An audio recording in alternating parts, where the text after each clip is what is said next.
அஸ்ஸலாமு அலைக்கும் வரஹ்மத்துல்லாஹ். அன்பிற்கினிய சகோதர சகோதரிகளே, துர்பாக்கியசாலி துரதிர்ஷ்டசாலி யார்? நபிகள் நாயகம் ஸல்லல்லாஹு அலைஹி வஸல்லம் அவர்கள் சொன்னார்கள், லா யதுகுலுன் நார இல்லா ஷக்கியுன். துர்பாக்கியசாலிகள் துரதிர்ஷ்டசாலிகள் நரகில் நுழைவார்கள். அப்போது சஹாபாக்கள் கேட்டார்கள், யா ரசூலல்லாஹ், ஒமன் ஷக்கியு, துர்பாக்கியசாலி யார்? அவருக்கான அடையாளம் என்ன, அளவுகோல் என்ன என்று கேட்டார்கள். அப்போ நபி அவர்கள் சொன்னார்கள், மல்லம் யஅமல் பி தாஅத்தில்லா, அல்லாஹ்வுக்கு கட்டுப்பட வேண்டிய விஷயத்தில் கட்டுப்படாமல் இருப்பவன். அல்லாஹ்வுக்கு வணக்க வழிபாடு செய்யணும் இல்லையா, அல்லாஹ்வுக்கு கட்டுப்பட்டு எந்த அமலும் செய்யாமல் இருக்கிறார்.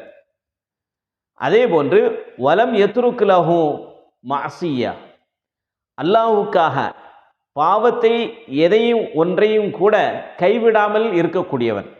அல்லாஹ்வுக்கு கட்டுப்பட்டு அமல் செய்யாதவனும் அல்லாஹ்வுக்காக பாவத்தை கைவிடாதவன் யாரோ அவன்தான் துர்பாக்கியசாலி என்று சொன்னார்கள். நவுதுபில்லா, அல்லாஹ் நம்மை பாதுகாக்க வேண்டும். அப்போ சொர்க்கத்தில் செல்லக்கூடியவர்கள் யார்? நபி அவர்கள் அதையும் சொன்னார்கள். இந்த செய்தி முஸ்னத் அஹமதில் இந்த ஹதீஸு 8594 ஹதீஸாக இடம்பெற்றிருக்கிறது. இன்னொரு ஹதீஸில் சஹீஹுல் புகாரியில் 7280 ஹதீஸில் ரசூலுல்லாஹ் சொன்னாங்க, குல்லு உம்மத்தி யதுகுலூனல் ஜன்னா, என்னுடைய உம்மத்தார்கள் அனைவருமே சொர்க்கம் செல்வார்கள், இல்லா மன் அபா, என்னை மறுத்தவர் நிராகரித்தவரை தவிர என்று சொன்னார்கள். அப்போ சஹாபாக்கள் கேட்குறாங்க, யா ரசூலுல்லாஹ் ஒமன் யாபா, யார் உங்களை நிராகரிப்பா, உங்களுக்கு மாறு செய்வர் யார், யாருக்கு அந்த தைரியம் வரும் என்று சஹாபாக்கள் கேட்குறாங்க.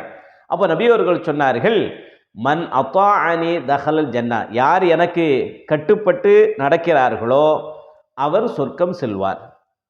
ஒமன் அஸ்வானி ஃபக்கத் அபா, எனக்கு மாறு செய்தவர் யார் என்று சொன்னால், என்னுடைய கட்டளைகளை என்னுடைய வழிகாட்டுதலை யார் நிராகரிக்கிறார்களோ புறந்தள்ளுகிறார்களோ அவர்கள் எனக்கு கட்டுப்பட மறுத்தவர்கள் என்று நபிகள் நாயகம் சொன்னார்கள். ஆக அன்பானவர்களே, ஒவ்வொரு முஸ்லிமான ஆணும் பெண்ணும் நம்மை நாமே சுய பரிசோதனை செய்து நாம் சொர்க்கத்துக்கு நுழைவதற்குரிய தகுதியானவர்களாக நாம் வாழ்ந்து கொண்டு இருக்கிறோமா, அல்லது நரகத்திற்கு செல்லக்கூடிய துரதிர்ஷ்டசாலிகளாக துர்பாக்கியசாலிகளாக நாம் இருக்கிறோமா என்பதை எண்ணி பார்க்க கடமைப்பட்டு இருக்கிறோம்.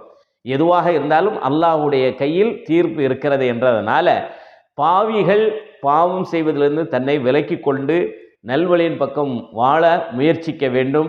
அல்லாஹ் சுப்ஹானஹு வ தஆலா சூரத்துல் ஃபுர்கான் என்ற அத்தியாயத்தில் 70வது வசனத்தில் அல்லாஹ் சொல்கிறான், இல்லா மன் தாப வ ஆமன வ அமில சாலிஹன், ஒருவர் அல்லாஹ்விடத்தில் தௌபா பாவ மன்னிப்பை கோரி அல்லாஹ்வின் மீது பரிபூர்ணமாக நம்பிக்கை கொண்டு சாலிஹான நல்லறங்கள் செய்கின்றார்களோ, ஃபஉலாயிக யுபத்திலுல்லாஹு ஸய்யிஆத்திஹிம் ஹஸனாத்தின், அல்லாஹ் அவர்களுடைய பாவங்களை எல்லாத்தையும் தீமைகளை எல்லாவற்றையும் நன்மையாக மாற்றி தருகிறான். காரணம் வகானல்லாஹு கஃபூரர் ரஹீம், இது காரணம் அல்லாஹ் மன்னிக்கக்கூடியவன், அதிகமாக மன்னிக்கக்கூடியவனாகவும் இருக்கிறான், கருணையாளனாகவும் இருக்கிறான். இதுதான் அதற்கான காரணம். அன்பானவர்களே, இந்த ஹதீஸின் அடிப்படையில் துர்பாக்கியசாலிகளாக ஆகிவிடாமல் அல்லாஹ்வுடைய தூதருடைய உம்மத்தார்கள் சோனத்தில் நுழைவார்களே, அத்தகைய தகுதி உடைய மக்களாக நம்மை நாமே ஆக்கிக் கொள்வோம். வல்ல ரஹ்மான் அந்த பாக்கியத்தை எனக்கும் உங்களுக்கும் நம் சமூக மக்கள் அனைவருக்கும் தந்தல் புரிவானாக.